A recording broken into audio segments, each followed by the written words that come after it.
The first question is, how does the director, speaking of the instructional director, maintain an integrated curriculum, both horizontally and vertically aligned, that engages all students in rigorous, relevant academic challenges?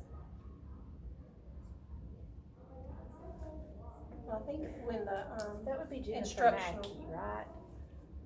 or Kaylin, our instructional Kaylin, more coach. Yeah. So when the Kaylin. instructional coaches get together and they're looking at the new curriculum, they look at how it spans across the grade levels through the samples that they get them, and then see how they align to standards, to across the board.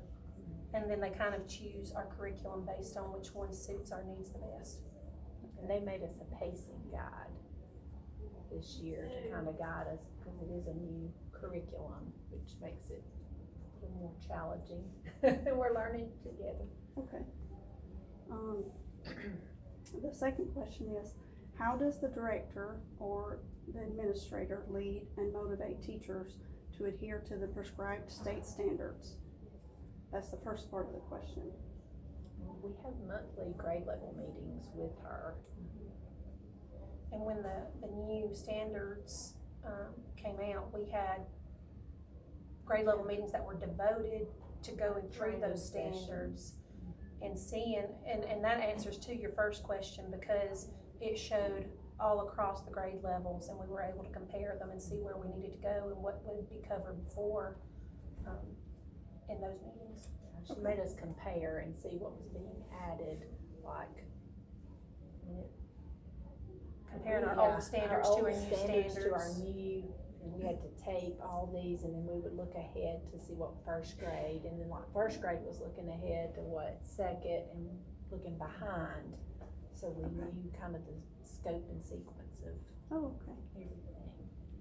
Right. Those were monthly, wasn't it monthly training sessions that we did prior to the new standards when Okay. they shifted?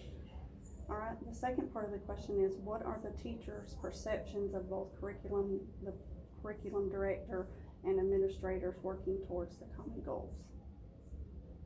I feel very positive about them. I think they listen to us, and they're open if we've got issues with something.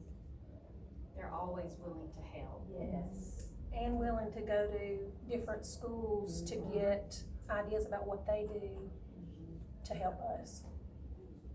There's a problem, they definitely help us solve it. They don't just say, you know. Figure it out, they Yeah, help us. They play a role in solving it. Okay. All right, are teachers involved in any curriculum decisions and feedback? We have been, because Yes. that pacing guide that they offered, we had to tweak it. Okay. And she was very open And to us when tweaking. we get ready to adopt new ones, they give us samples of each choice, and then we get to look at them and tell them which ones we like and why, and that helps them with their decisions. Of the new curriculum? And I actually went to a school in Pell City to see, it was not the one we adopted, but it was an option. And so they sent different people to different schools to see it in place. Oh, okay. And so I went to Pell City and, what was that one? The one Amplify, yes. It was the Amplify curriculum, but we did not choose that one. But we did get to see it in place and talk to the teachers, and it was like and it was on the county level. Actually, it was teachers from all over the county. Okay. And various grade levels too. So they That really sounds neat. wanted to have input across the board. Okay. So y'all basically helped choose the curriculum Yeah, that we you're definitely using now. did. And then we had several meetings where we talked about what we liked and what we didn't like, and the one that I saw at Pell City, I know ours was it was okay on the kindergarten level, but the first grade level was really not okay.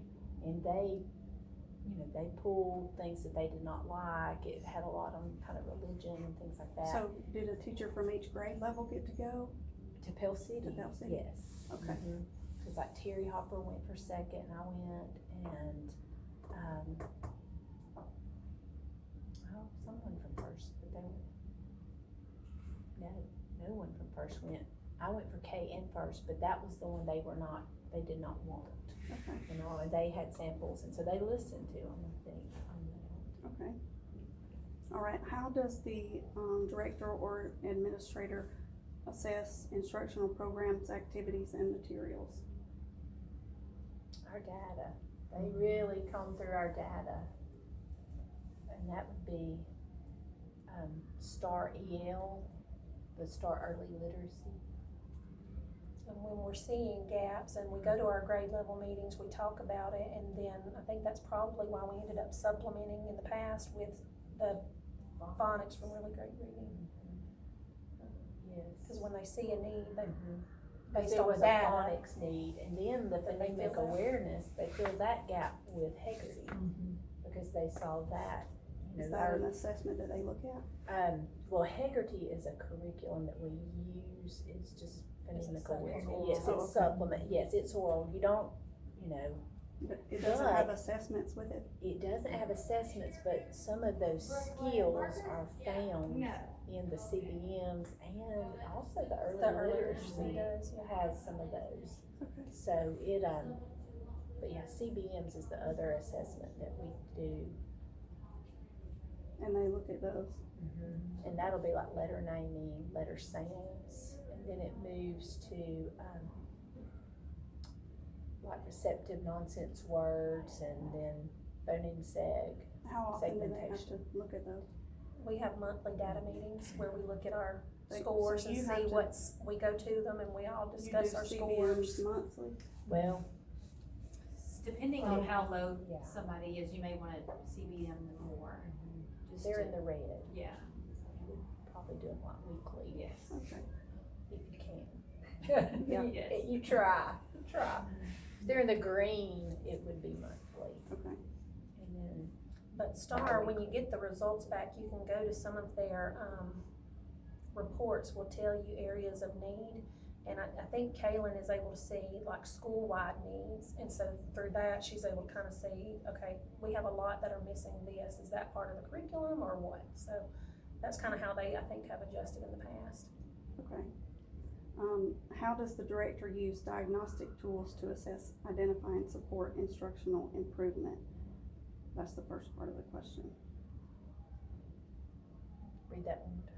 How does the director use diagnostic tools to assess, identify, and support instructional improvement? Well, they, The same. yes, Yeah. and they come at the beginning, and sometimes the other reading coaches from the county will come, and they test all our kids with the CBMs. So they call that beginning of year. And then they'll come in December, and they'll do middle of year. And then they come at the end of the year. So you have like three kind of, More formal, Yes. sit down with They the test instructional them. coaches rather than with us. because the other times we're doing it, but those three, they're tested by someone else, usually in the library. Okay, And that is kind of how they assess on the school level. They kind of compile all of that to look at how, you know, okay, we're meeting those needs. So And you- through that, you do change up your groupings of your kids. In our monthly data meetings, we specifically talk about the students that are in need of extra support. What are you planning to do in your classroom to meet those needs, whether they need to be in a tier group or not? We make all those decisions at the monthly RTI meeting. so you talk about your individual students that need, Yes. wow, y'all have enough time to do that? It's really hard, it's really a lot, yes. Okay. We utilize nap time a lot. That is why we still do that, because that's the time to pull them. That's really your only time that you can, because it's quiet, Yes. Yeah, quiet. sometimes. Quiet, more quiet than normal. All right, has the infusion of technology into classrooms impacted the curriculum in your classroom? I think so. how has it impacted? Well, each time we adopt something, it has an online component that we can use on our, Smart, like ViewSonic. ViewSonics to teach with. And then, of course, I mean, we've got slideshows for our units that we use to kind of keep us on track. Oh, now we're going. You spotted Miss Christie and stuff, did you see that?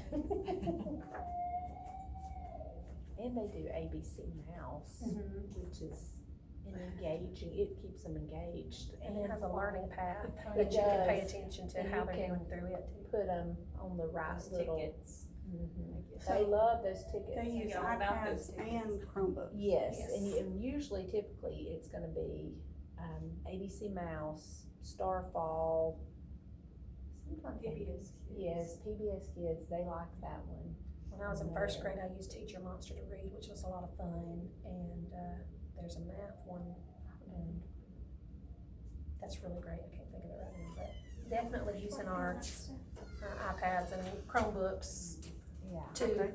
add to their learning is, All right, last one, has technology and the transition to online virtual learning been a catalyst for curriculum changes? And I know we don't do virtual learning anymore, but was it when we did it? I don't think it really changed that much in our curriculum, because even with, everything from our assessment to the curriculum we were using at the time that we were doing virtual stayed the same, nothing really had to change that much. Okay. They might have made some adjustments within the programs, cause I'm pretty sure that Renaissance added some things that they could do, when they knew that teachers were doing virtual learning with their students.